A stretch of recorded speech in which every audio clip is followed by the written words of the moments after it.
I knelt beside my comatose wife in the neurology ward, unable to stop crying. After the investigator walked away, something tumbled from her pocket, a motel receipt from yesterday. Written across it in pen, "She's not your wife." My hands froze on the receipt. The paper was from the Sunset Motor Lodge, dated yesterday at 3 in the afternoon. Below the printed total, someone had scrawled those 4 words in blue ballpoint pen. "She's not your wife." I looked up at the woman lying motionless in the hospital bed, tubes and wires connecting her to machines that beeped and hummed in steady rhythm. Her face was swollen from the accident, bruised along the left side where her head had hit the dashboard. But it was her. It was Lauren, my wife of 4 years.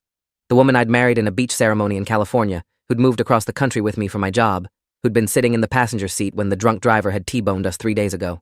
Except the private investigator who'd just left my wife's hospital room had accidentally dropped this receipt. And someone had written that she wasn't my wife.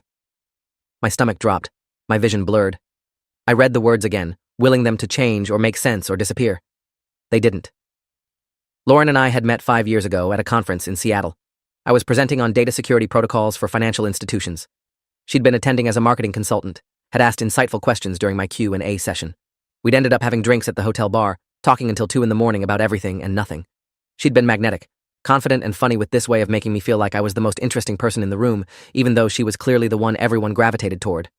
We'd exchanged numbers, started a long-distance relationship, me in Boston and her in Portland.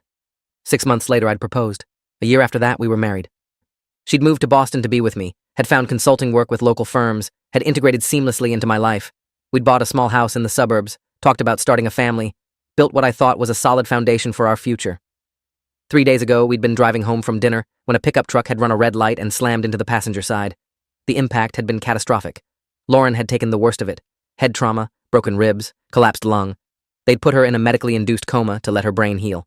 The doctors said it was too early to know if there would be permanent damage. All I could do was wait and pray. The drunk driver had been arrested at the scene. That's why the private investigator had been here. Cynthia Hale, 23 years in insurance fraud and accident reconstruction. She'd been hired by our insurance company to document the crash, gather evidence for the inevitable lawsuits. She'd been professional and thorough, had spent 20 minutes asking me questions about the accident, about Lauren's condition, about our lives before the crash. I'd answered everything honestly because why wouldn't I?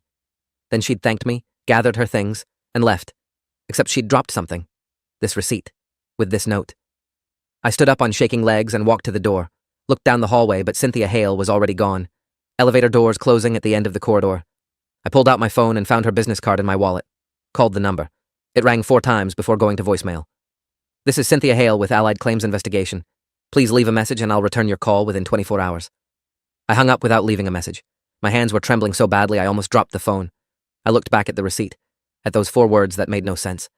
"She's not your wife." What did that even mean? Was it some kind of warning? A mistake? Had someone else written it? But why would Cynthia Hale have a motel receipt from yesterday with a cryptic message about my wife? I walked back to Lauren's bedside and sat down heavily in the chair I'd been occupying for 3 days straight. Looked at her face, trying to see something wrong, something off, something that would explain this insane note. But it was her. Same auburn hair, same small scar on her chin from a childhood bike accident, same thin nose and high cheekbones. I knew her face better than I knew my own. This was Lauren, the woman I'd married, the woman I loved. I pulled out my phone and opened our photos, scrolled through years of memories. Our wedding day, her in a simple white dress on the beach, our honeymoon in Greece, Christmas mornings and hiking trips and lazy Sunday brunches. Every photo showed the same woman who was lying unconscious in this hospital bed. So what did the note mean? I called my best friend, Oliver Thorne. He answered immediately, his voice tight with concern. "How is she?" "The same, still unconscious. Doctors say it could be days or weeks." I paused. Something weird just happened. What kind of weird? The insurance investigator was here. She dropped something when she left. A motel receipt with a note written on it. What did it say? That Lauren's not my wife. Silence on the other end. Then, what? I read him the note verbatim, explained about Cynthia Hale, about finding the receipt after she'd left. Oliver was quiet for a long moment. That doesn't make any sense. I know. Maybe it was meant for someone else. Different case. Got mixed in with her paperwork. Maybe. But why would anyone write that about anyone? I don't know. But you can't take it seriously. You know who Lauren is. Do I? The question hung in the air between us. Oliver's voice became firm. Yes. You do. You've been married to her for 4 years. You've known her for 5. This is some kind of mistake or confusion. Don't let your mind go to weird places when you're already stressed and exhausted. You're probably right. I'm probably right. Get some rest. You've been at the hospital nonstop since the accident. I'll come by later and sit with her so you can go home and shower. Thanks. I hung up and sat there staring at the receipt. Oliver was right. This had to be a mistake. Some kind of mix-up with Cynthia Hale's cases. Except the receipt was from yesterday. The same day she would have been gathering information about our accident. The same day she would have been looking into our lives. I opened my laptop and searched for Cynthia Hale's company, Allied Claims Investigation. Found their website with her profile.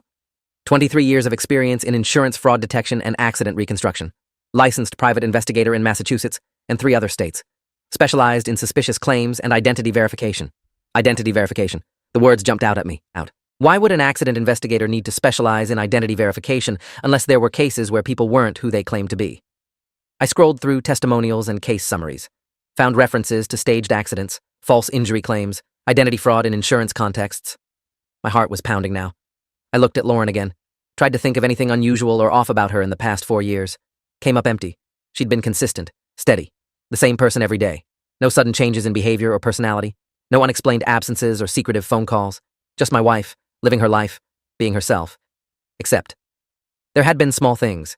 Tiny inconsistencies I'd written off at the time. She'd told me she grew up in Portland, but once her mother had mentioned she'd been born in Sacramento. When I'd asked Lauren about it, she'd laughed and said her mother was confused. They'd moved when she was a baby. She'd claimed to have a degree in marketing from the University of Oregon, but I'd never actually seen her diploma. She'd said it was lost in a move. She'd told me about a childhood dog named Biscuit, but in a photo at her mother's house, the dog's collar said Tucker. She'd explained she'd renamed him as a kid. All explainable, all reasonable. But now, with this note in my hand, the inconsistencies felt different. Felt like pieces of a puzzle I'd been ignoring. I pulled up our wedding photos on my laptop, studied the guests on her side. Her mother Dorothy, older sister Jane, a handful of friends from Portland. I'd met most of them before the wedding. They'd all seemed normal, had all treated Lauren like family, had all called her by name and shared memories.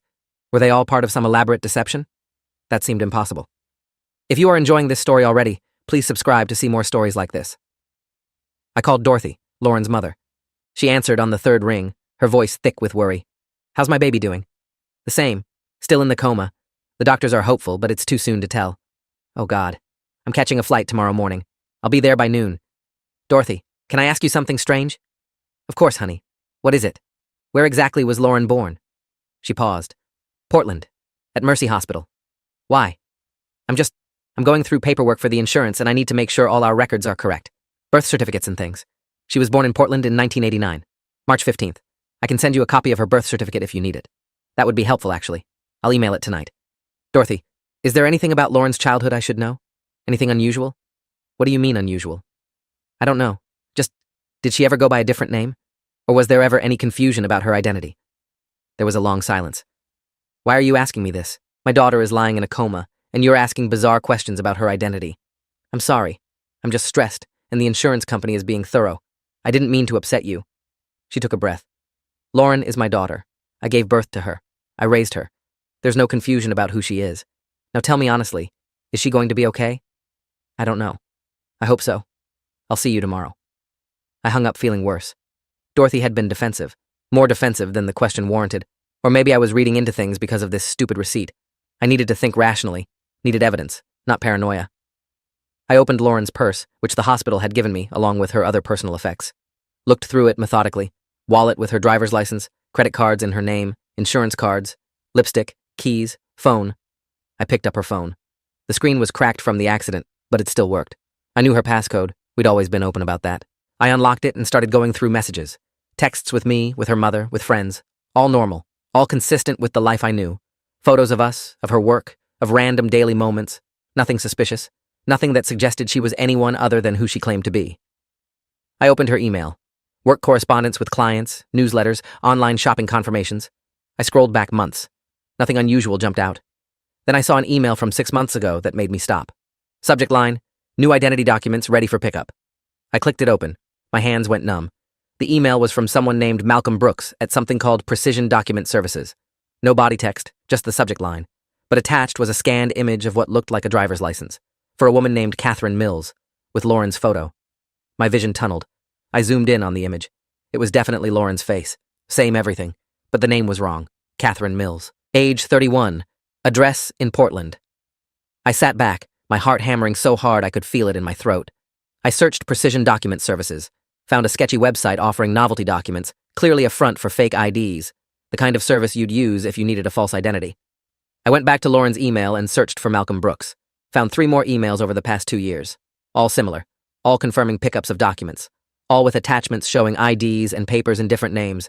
Catherine Mills, Rebecca Harding, Amanda Foster, 3 different identities, all with Lauren's photo. I stood up so fast, the chair rolled backward and hit the wall. A nurse looked in, concerned. "Everything okay?" I nodded mutely. She left. I looked at the woman in the bed, at my wife, who apparently had at least 3 fake identities I'd known nothing about, who had been getting documents made through some shady service for years, who might not actually be Lauren whoever she claimed to be. The note suddenly made horrifying sense. She's not your wife, because maybe she literally wasn't. Maybe Lauren wasn't even her real name. I needed help. Professional help. I called a lawyer I knew, Graham Holloway, who'd handled our house purchase. Explained I needed advice urgently about something sensitive. He agreed to meet me in an hour at his office. I told the nurse I'd be back soon and drove across town in a daze. Graham's office was in a renovated brownstone downtown. He met me in his conference room, coffee already poured, looking concerned. "What's going on? Is this about the accident?" "Partly." I showed him the motel receipt with the note, then showed him the emails and fake IDs I'd found on Lauren's phone. His expression grew increasingly grave as he reviewed everything. "This is potentially very serious. If your wife has been using multiple identities, that's identity fraud. It's a federal crime. But more immediately, it raises questions about your marriage. Questions like what? Like whether it's legally valid if she married you under a false name. Like whether you actually know who she is at all." He leaned back. "I need to ask you something difficult.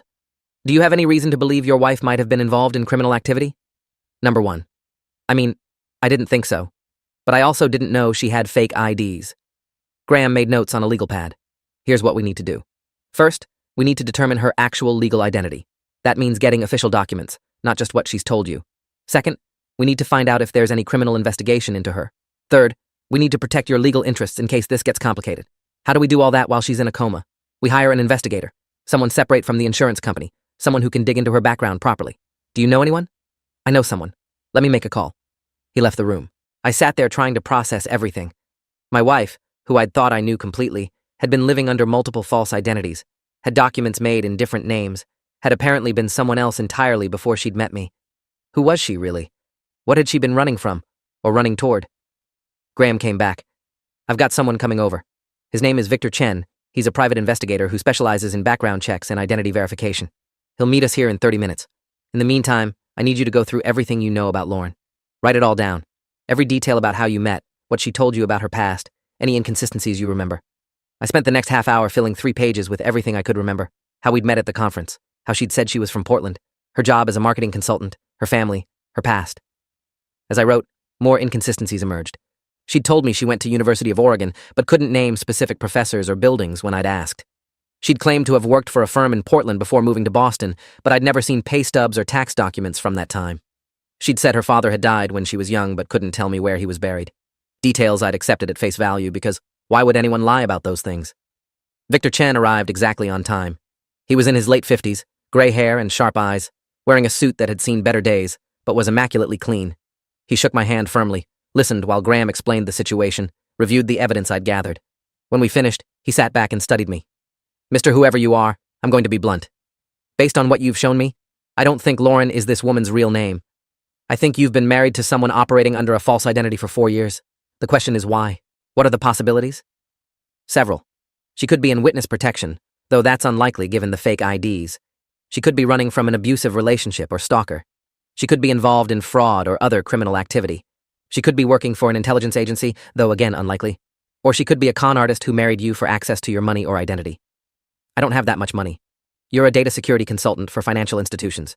You have access to sensitive systems and information. That's valuable to certain people." My stomach turned. "You think she married me to get access to my work?" "I think it's one possibility among several. We won't know until I dig deeper." "What do you need from me?" "Everything. Full access to her phone, computer, emails, files, permission to run deep background checks, access to your financial records to see if there's been any unusual activity. And I need you to start documenting everything about your relationship in detail." I gave him everything. Handed over her phone and laptop, provided passwords and access codes, signed authorization forms. Victor said he'd have preliminary findings within 24 hours. In the meantime, Graham advised me not to discuss this with anyone, especially not Lauren's family. If she's using a false identity, her family might be part of it, or they might not know. Either way, don't tip your hand until we understand what's happening. I drove back to the hospital in a fog, went back to Lauren's room and sat beside her bed, staring at this stranger I'd married. The machines beeped steadily. Her chest rose and fell with mechanical precision. She looked peaceful, innocent, nothing like someone who'd been living a lie for years. I picked up her hand, felt how cold it was, looked at her wedding ring, the simple gold band I'd placed on her finger 4 years ago when she'd promised to be my wife. Had any of it been real? Had she loved me at all? Or had I been a mark from the beginning? I stayed there until visiting hours ended at 9, drove home to our house, walked through rooms full of her things, her clothes in the closet, her books on the shelves, her coffee mug in the kitchen sink, evidence of a life we'd built together, or evidence of an elaborate performance. I couldn't tell the difference anymore. Victor Chen called me at 7 the next morning. I need you to come to Graham's office. Now. What did you find? Just come. Now. I was there in 20 minutes. Victor and Graham were both waiting, looking grim. Victor had a laptop open with multiple windows displayed. He turned the screen toward me. Your wife's name is not Lauren. Her real name, as far as I can determine, is Catherine Rose Mills. She was born in Sacramento in 1987, not Portland in 1989. She has a criminal record. My world tilted. For what? Identity fraud? Forgery? Credit card fraud? She served 18 months in a federal prison in California, got out 6 years ago, about a year before she met you. He clicked through to show me arrest records, mugshots, court documents. The woman in the photos was definitely Lauren.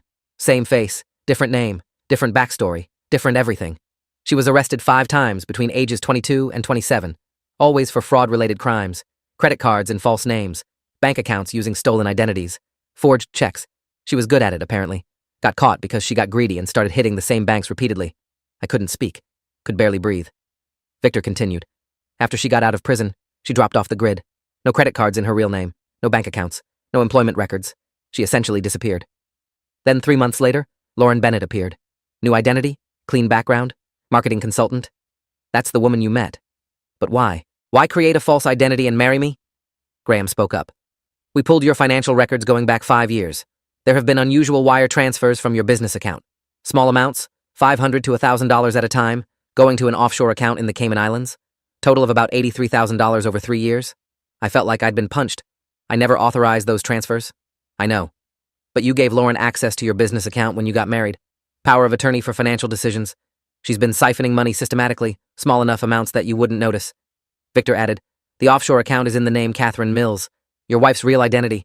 She's been stealing from you for years. I sat down hard, put my head in my hands. This couldn't be real, couldn't be happening. But the evidence was right there in front of me. My wife was a convicted fraudster who'd married me under a false identity and been systematically stealing my money. Everything had been a lie. Everything. Graham's voice was gentle. There's more. You should know everything before you make decisions about what to do next. I looked up. What else? Victor hesitated. Catherine Mills has a husband.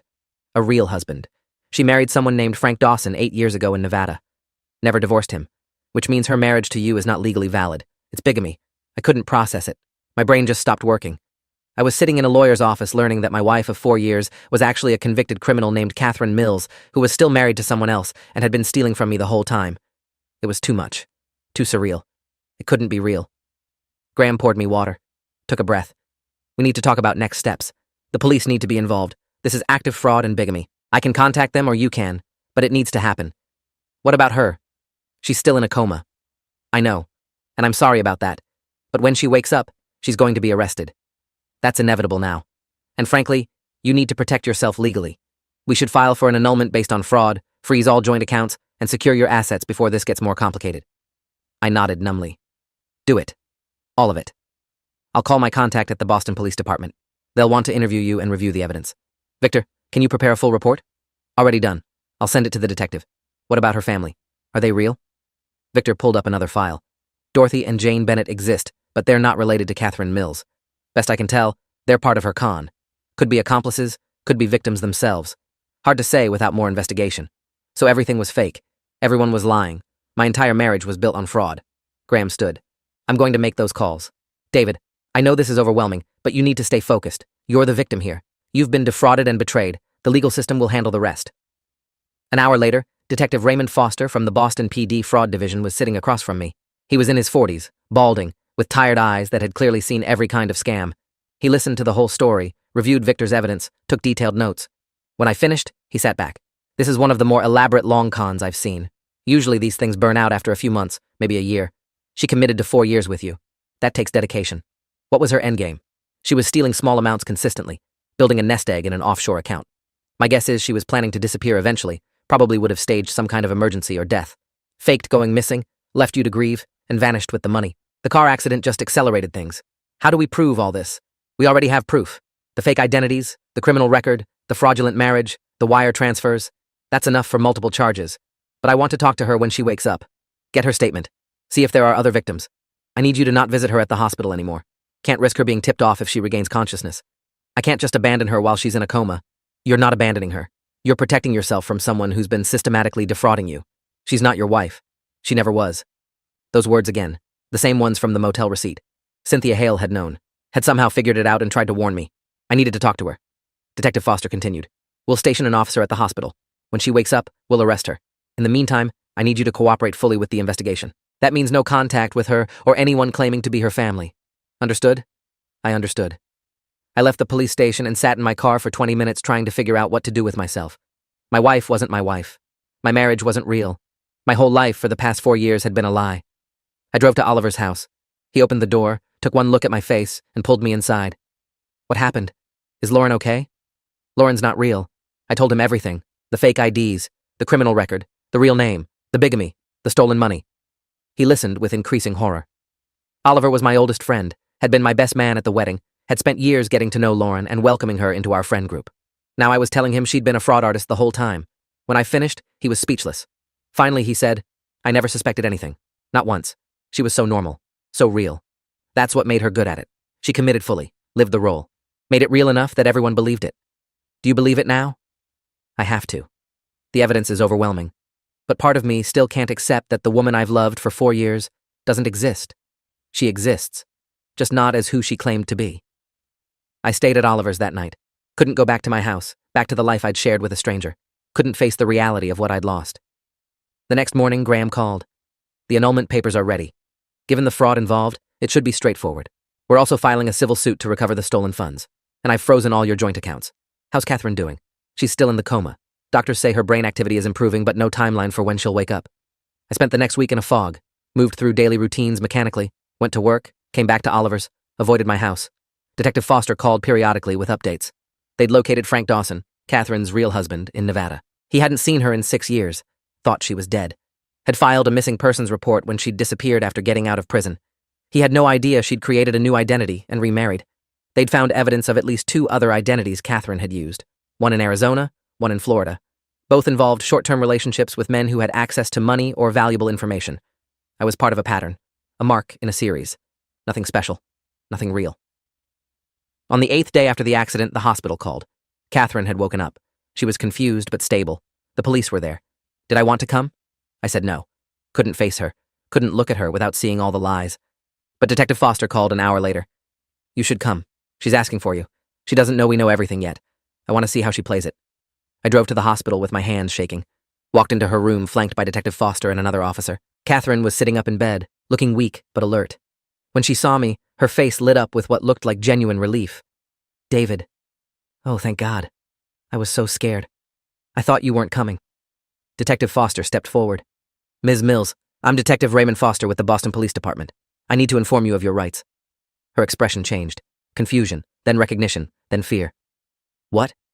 Why are you calling me that? That's your name. Catherine Rose Mills. You're under arrest for identity fraud, bigamy, wire fraud, and theft. She looked at me with desperate eyes. David, I don't know what they're talking about. Tell them. Tell them who I am. If this story keeps your interest, please subscribe to get more stories like this. I pulled out my phone, showed her the evidence Victor had compiled, the criminal record, the real marriage certificate, the offshore account, the wire transfers. Watched her face crumble as she realized the game was over. She tried one more time. I can explain. I'm sure you can. But I don't want to hear it. Detective Foster read her rights, while another officer prepared to transfer her from the hospital to police custody as soon as she was medically cleared. Catherine looked at me with tears streaming down her face. I do love you. You know that, right? Everything else was lies, but that was real. I walked out without responding, stood in the hallway while they processed her arrest, felt absolutely nothing except a vast emptiness where my life used to be. Over the next month, the legal proceedings unfolded. Catherine was charged with multiple felonies. Graham secured an annulment based on fraud and bigamy. The civil suit to recover stolen funds was filed. Victor's investigation revealed she'd stolen a total of $96,000 over our 4 years together, all sitting in that offshore account. I got a restraining order, changed the locks on my house, started therapy with Dr. Monica Reynolds, a psychologist specializing in trauma from intimate partner fraud.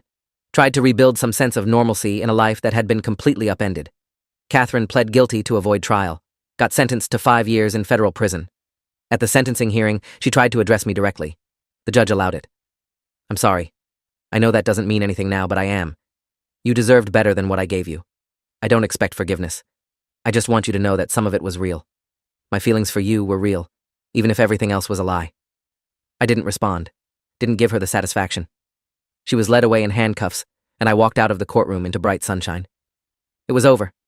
The marriage that had never been real was officially dissolved. The woman I'd thought I knew was in prison. My money was being recovered through legal channels. I was free. But freedom felt hollow. I'd lost 4 years of my life to someone who'd been playing a role, had built what I thought was real love on a foundation of lies.